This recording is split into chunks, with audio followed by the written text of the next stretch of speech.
மாத காலமாக திராவிட முன்னேற்ற கழகத்துக்குள்ள நடக்கிறத வாரிசுரிமை போர்னு சொல்லலாமா, அல்லது சகோதர யுத்தம் அப்படின்னு சொல்லலாமா? அது வாரிசுரிமை போர் என்று சொல்ல முடியாது. திராவிட முன்னேற்ற கழகம் ஒரு மடம் அல்ல, இது ஒரு ஜனநாயக அமைப்பு. ஜனநாயக அமைப்பிலே உரிமை, வாரிசு உரிமை என்ற கேள்வியே எழாது. நாளைக்கு திராவிட முன்னேற்ற கழகத்தின் பொதுக்குழு யாரை தலைவராகவோ பொதுச் செயலாளராகவோ பொருளாளராகவோ தேர்ந்தெடுக்கிறதோ அவர்கள்தான் பணியாற்ற முடியும். அழகிரி கட்சியை விட்டு நீக்கப்பட்டதன் காரணமாக திராவிட முன்னேற்ற கழகத்தின் மீது இருந்த குடும்ப அரசியல் என்ற பழி நீங்கிடுச்சு அப்படின்னு திராவிடர் கழக தலைவர் சொல்றாரு, கி வீரமணி சொல்றாரு. இது வந்து இதை வந்து நீங்க ஏத்துக்கிறீங்களா? அப்படி அவரை கட்சியிலேருந்து நீக்கினதுனால இந்த மாதிரி இருந்த ஒரு பழிச்சொல் நீங்கியது அப்படின்னு நீங்க அது ஆசிரியருடைய கருத்து. அந்த கருத்திலே நான் குறுக்கிட விரும்பவில்லை, அது குறித்து நான் கருத்து சொல்லவும் விரும்பவில்லை. திராவிட முன்னேற்ற கழகத்திலே திராவிட முன்னேற்ற கழகம், திராவிட இயக்கம், இவை எல்லாமே குடும்பமாக நாம் பார்த்தது தான், புதிது இல்லை. ஒரு காலத்தில் இன்றைக்கு நானும் என்னுடைய தந்தையார் இதை உருவாக்கிய தலைவர்களில் ஒருவர். இது நாங்கள் சமகாலத்திலே இல்லை, ஆனால் சமகாலத்திலே இருந்த தலைவர்களே என்னால் குறிப்பிட்டு சொல்ல முடியும். நாவலர் நெடுஞ்செழியன் சட்டமன்ற உறுப்பினராக இருக்கும் பொழுது அவருடைய சகோதரர் இரா செழியன் நாடாளுமன்ற உறுப்பினராக இருந்தார். பேராசிரியர் அன்பழகன் சட்டமன்ற உறுப்பினராகவும் நாடாளுமன்ற உறுப்பினராகவும் இருக்கும் பொழுது அவருடைய சகோதரர் அறிவழகன் சட்டமன்ற மேலவை உறுப்பினராக இருந்தார். KA மதியழகன் சட்டமன்ற உறுப்பினராக இருக்கும் பொழுது அவருடைய சகோதரர் KA கிருஷ்ணசாமி நாடாளுமன்ற மாநிலங்களை உறுப்பினராக இருந்தார். இவை சமகாலத்திலே இவர்கள் குடும்பம் என்பதில்லை. காரணம், இந்த இயக்கத்திலேயே குடும்பமாக தங்களை அர்ப்பணித்து கொண்டு பணியாற்றியவர்கள் இருக்கிறார்கள். அந்த வகையிலே இவர்கள் வந்திருக்கிறார்களே தவிர, ஸ்டாலின் இன்றைக்கி கழகத்திலே ஒரு முன்னணி பொறுப்பிலே இருக்கிறார்கள். 1976ஆம் ஆண்டிலே மிசாஜ் கொடுமையை அனுபவித்தவர் அவர். அதற்கு பிறகும் அவர் ஏதோ தூக்கிவிடப்படவில்லை. அவருக்கென்று ஒரு பொறுப்பு கொடுக்கப்பட்டு, இளைஞரணியினருக்கு பொறுப்பு கொடுக்கப்பட்டு, அதனை வளர்த்து அதை ஒரு பெரிய அமைப்பாக உருவாக்கி, வலிமைமிக்க அமைப்பாக உருவாக்கி அதை கட்டி காத்து வருகிறார். எனவே பல முறை திராவிட முன்னேற்ற கழக பல்வேறு போராட்டங்களிலே, மிசா கொடுமை மட்டுமல்லாமல் பல்வேறு போராட்டங்களிலே பல முறை கைதாகி சிறைவாசம் இருந்திருக்கிறார். தமிழ்நாடு முழுவதும் சுற்றி கொள்கை பிரச்சாரம் செய்கிறார்.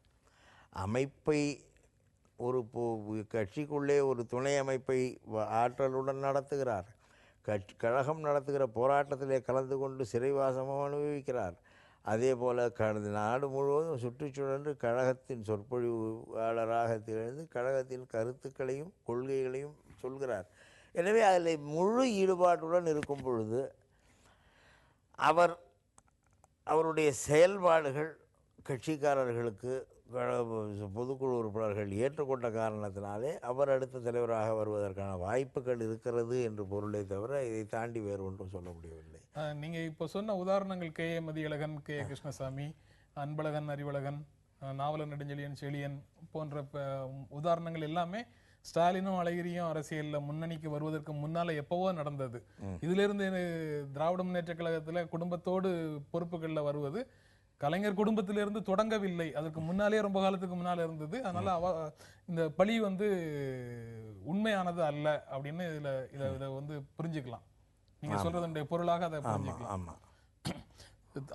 தொண்டர் திராவிட முன்னேற்ற கழகமும் இந்த பல திராவிட இயக்கங்களும், ஆரம்பத்திலேருந்து வந்த திராவிட இயக்கங்களும் வெளிப்படையான நிர்வாகத்தை கொண்டது, அல்லது தலைவர் மத்தியில் எல்லா தலைவருக்கு முன்னால் அனைவரும் சமமாக இருக்கக்கூடிய ஒரு சூழல், அப்படிலாம் இருந்த மாதிரி நிலைமைகள் மாறி இப்போவும் நான் அங்கிருந்து வரக்கூடிய புகாரை தான் நான் கேட்குறேன்.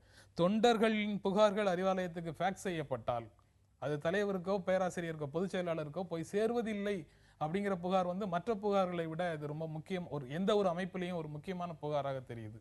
அப்படி நிலைமைகள் இருக்கா?